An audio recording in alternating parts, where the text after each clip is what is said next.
Hello, everyone. My name is Eric Von Elm, and today I'm just doing a quick little intro for my Communication 2110 group. Today, that we're going to go through a training seminar and plus our research that we all have found and put together on financial literacy, why it is important, and our future students, people who are younger than us, older people, or just anybody of our generation, or future generations, or even past generations. So, without further ado, we're going to go ahead and get started. In order to raise awareness on the issue of young students not knowing a lot about finances and financial literacy, I decided to write a letter to the superintendent of the Weber School District, Dr. Jeff Stevens. I thought he could make the most change on this issue. In the letter I wrote him, I explained this group assignment and that the reason we chose to pursue this subject for our project was because of how important it is to the future of the students and that it's such a big issue. I also wrote about an experiment I had conducted at one of the junior highs of the Weaver School District, in which I will explain on the next slide, and why the research I did um, further indicated that it would be a beneficial thing for students to be offered some sort of financial class. I explained my feelings on it that if young students are taught about self-reliance and financial management, it would help them in several aspects of their lives in the future, such as a career and what they choose to do if they choose to pursue an education, because both of those things take a lot of money and investment. The research I did at the junior high was an experiment I did with the students. I went into the student government class and had the students try to define 7 terms I gave them about financial literacy. I wanted to see how well the students knew basic financial terms such as bankruptcy, investment, income tax, and other terms. I told them to define the term if they could, but if they didn't know what it meant or they couldn't define it, to just skip over it. And what I was doing with this was I just wanted to see how many terms out of the number of terms I gave them they were able to define, and get a percentage of what the average student was able to define out of the given terms, just to see how much they knew about financial knowledge. When they handed their papers in to me, I was so surprised to see that most of the students could define all of the terms I gave them, and their definitions were correct. However, when I read their definitions and thought about it more, I came to the realization that the students had defined the terms well, but the definitions suggested that perhaps they didn't know how to practically apply many of the financial concepts associated with these terms beyond knowing just the basic definition of the term. If I were to redo this experiment, I would give them not only terms but questions about the application of the term. For example, I would ask them not only to define the word tax, but to also give me a reason for have them list several things that taxes go towards and ask them why we need to pay tax, and just have more questions that are similar to that. Would the students know that taxes are a necessary thing for us to pay, that they go towards helping us pay for the building of schools and paving roads and things like that? One thing about this experiment that I thought was very beneficial that I took away from it was that when I asked the principal if I could come into the junior high to conduct this experiment, the principal informed me that there was no financial literacy class offered at the junior high that I could ask about what they know about finances. I hadn't asked to go into a specific class, but she had just told me that they didn't offer one. And that's something that I brought up in my letter to the superintendent. I told him maybe it would be a beneficial thing for the students to at least be offered some sort of financial literacy class, as it would give them a good foundation for when they really need to use finances as they're getting older. Our group wanted to focus on the importance of teaching financial literacy to students in schools today. Students are given the opportunity to learn about and be made aware of the risks of being financially ignorant. Students should learn these skills needed to be able to manage their money and make informed financial decisions when they graduate high school and enter the real world. In today's world, many adults lack the necessary knowledge, skills, and simple techniques needed to manage their own finances. If these skills are taught to students when they are young, they will be better prepared to be financially responsible adults.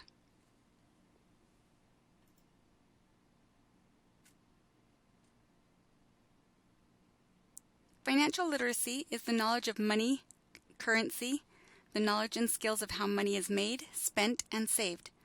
It's also the ability to make informed financial decisions, including how to generate, invest, and save money.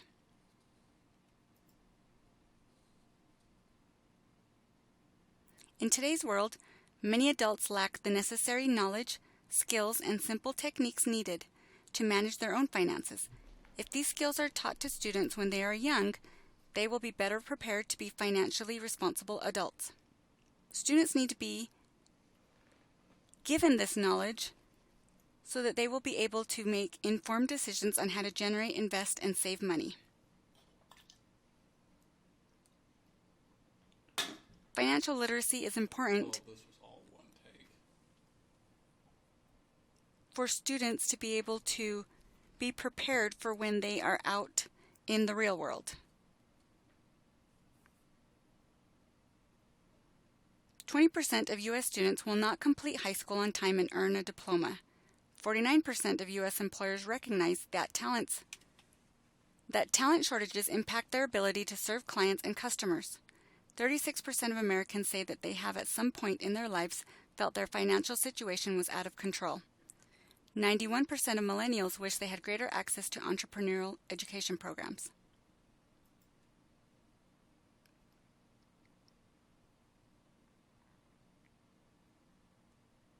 We reached out to a couple of local school districts in the area,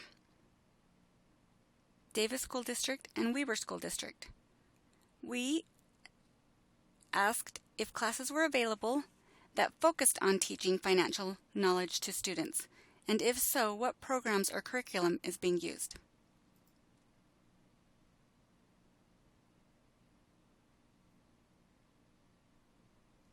We were able to volunteer at a school in Davis School District that had a program that was called Reality Town. Reality Town is an educational program that gives realistic financial experience to junior high and high school students. The Reality Town simulation teaches students important life skills, financial responsibility, and money management. They learn about mortgages, insurances, the cost of living, occupation choices, continuing education, business loans, and tax withholdings. At Central Davis Junior High, the students prepared for about 4 to 6 weeks prior to the actual simulation. They have hands-on application for students to learn budgeting and how to balance their bank accounts. They also get to research careers. Students are assigned families, spouses, a certain amount of children, their jobs and careers. They also receive a level of education, vehicle, housing, and learn about what living needs are needed.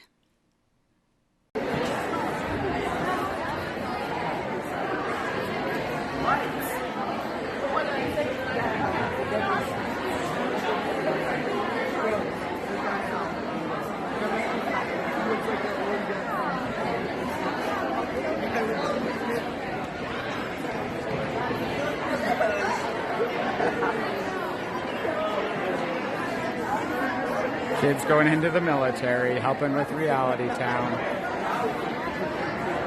We were able to contact 2 employees with the Davis School District that talked about the importance and the benefits of teaching Reality Town in their schools.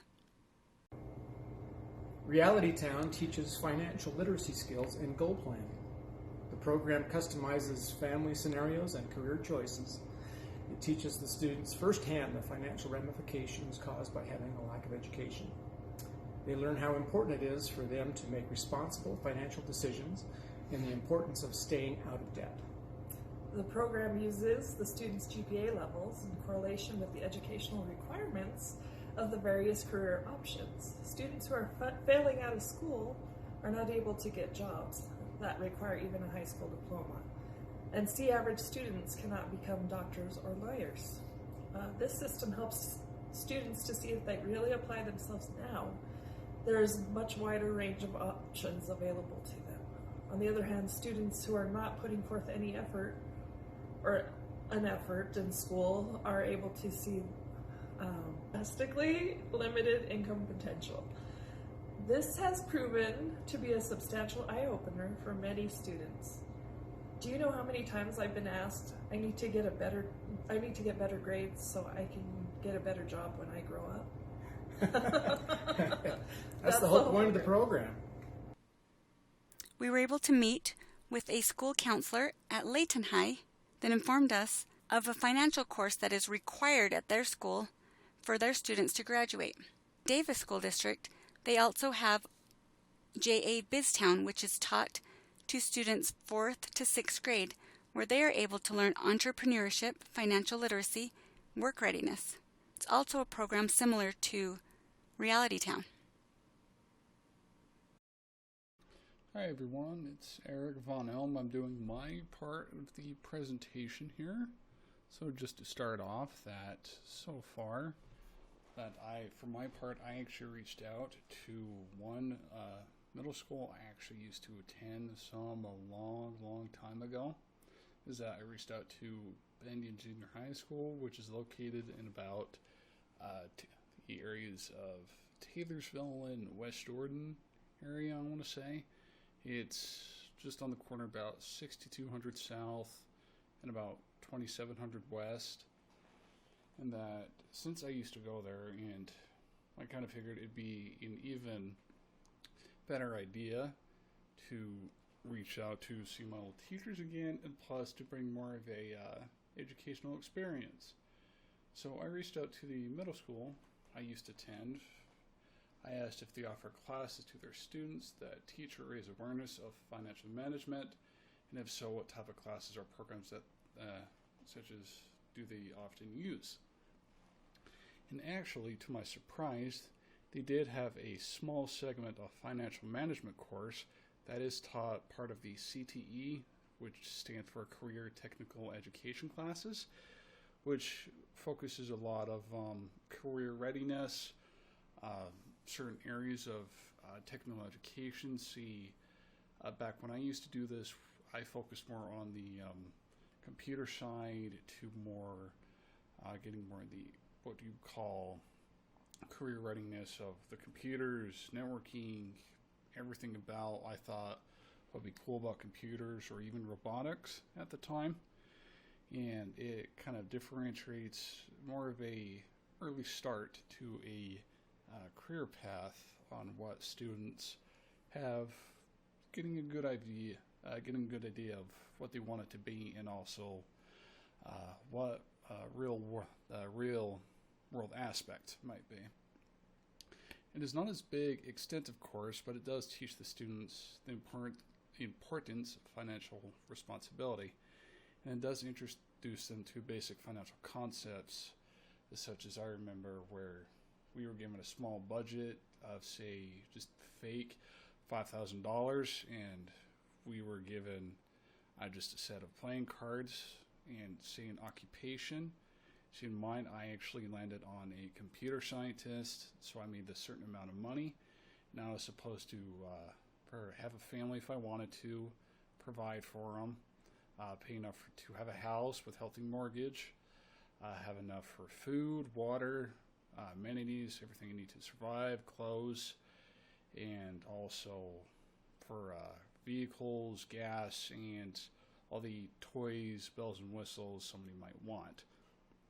And also that it helps differentiate to the students that might not fully understand just yet what the difference is between buying the needs versus wants, such as a want may be from the coolest new iPhone to the game to the tech to the toy, versus I made a big assumption here, as I don't think anybody in middle school could possibly be driving yet, but save something along the lines of just putting gas in your vehicle so you can actually make it to work, compared to instead of you just having a new game, but now you're not able to make it to work to even make more money, thus it's kind of going backwards. So, anyways, on top of that, I figured I throw my personal experience with it. As with most people, with some awareness of financial literacy, I was taught the importance of money later in life, as this resulted with me ending up in some form of debt, which I still currently am working on, but it's not too bad recently. I've now learned it, and I'm able to manage my money a lot better. I've even started investing a small amount using the app called Acorn. I invest just small, just change amounts, just so I can more learn about the stock market and eventually save up and towards my retirement. I've also put in for a 401k with my current employer, Federal Express. Is currently matching, and so it's enough to I have to save for a want, have, and need, and also for my retirement in the future. So that's my bit, and let's move on to the next one. To better understand the dynamics of financial education, we chose to interview Mike Arnold of Edward Jones. Mike received his degree in finance through Mercer University. In the 1980s, Mike and his family moved from Georgia to Utah as he helped open up the very first Edward Jones here in our state. His job includes building personalized financial strategies for his clients that are designed to help achieve their unique goals and constructing measurable objectives uniquely tailored to their circumstances. Although extremely well-rounded in financial advising, Mr. Arnold's focus areas are retirement saving strategies, retirement income strategies, college savings, estate and legacy strategies, insurance and annuities, and wealth strategies. With his extensive knowledge of finance, and having educated and coached many people through financial turmoil, Mike's views of finance shed light on the importance of a proper financial education. My first question to Mr. Arnold focused on the shortcomings of financial education. Through meetings with his clients and understanding the nature of how the world views finances today, Mike pointed out a number of things that concerned him. Balancing a checkbook is essential for appropriately managing one's finances. Mike stated that many people were unable to properly record and understand exactly where and when their money came in to when it left their account. Understanding where your money is and where and when it leaves your account is essential to good financial health. Mike also stated his concern for the lack of knowledge when it comes to proper investing and stocks. He claimed that 7 out of 10 people would not be able to explain what a stock is and how investing could help their financial future. In the United States, the need for an emergency fund has increased greatly. Unfortunately, the number of people who have an accessible and fully funded emergency fund is greatly decreasing. Mike stated that a proper emergency fund is essential for everyone and that it is a key to having financial freedom and peace. Mike's passion for helping people includes helping them plan for their financial future. As before mentioned, Mike focuses a lot of his advising on saving for the future, specifically for that of retirement. One of Mike's greatest concerns about the state of financial education was that it fails to properly illustrate the importance of saving for retirement. He claimed that nearly 50% of businesses offer a 401k match and that of those businesses, only 50% of their employees take advantage of that. That means that only a quarter of those in the workforce are utilizing a 401k as part of their retirement.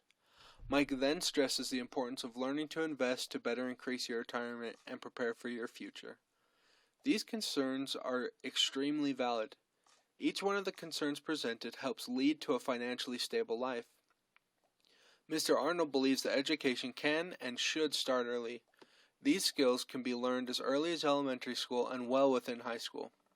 By improving financial education within schools, we provide our youth with another piece of the puzzle to succeed in life, regardless of any career that they pursue. After discussing the shortcomings of financial education, we move to a topic that is far too familiar to each of us. I asked him what he thought was the best way to approach debt. He chuckled and responded with a simple, "Don't." He explained how too often people were utilizing debt to pay for a lifestyle they could not afford, and that payday loans coupled with credit card debt had amounted to 2 decades worth of payments. Debt is essentially a trap. He explained that oftentimes people will seek bankruptcy as a way out, but do not understand the consequences of such an action. While he did not specify those consequences other than a destroyed credit score, I took some time to look them up. A credit score that is tarnished by bankruptcy will not allow the owner to buy a house, seek credit for other purchases, such as a car, and can even make it extremely hard to find a place to rent. Oftentimes, the stress and strain of the consequences of bankruptcy can be as difficult, if not more, than that of debt.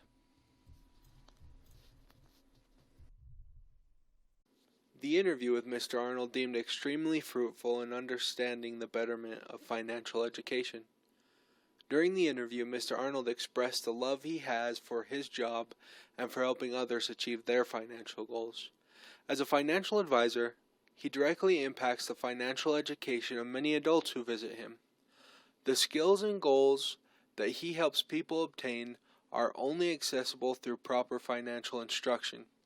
Improved financial literacy throughout one's early years of education would help them learn those basic concepts of balancing their money, investing, and planning for their future while also avoiding debt and making poor financial decisions.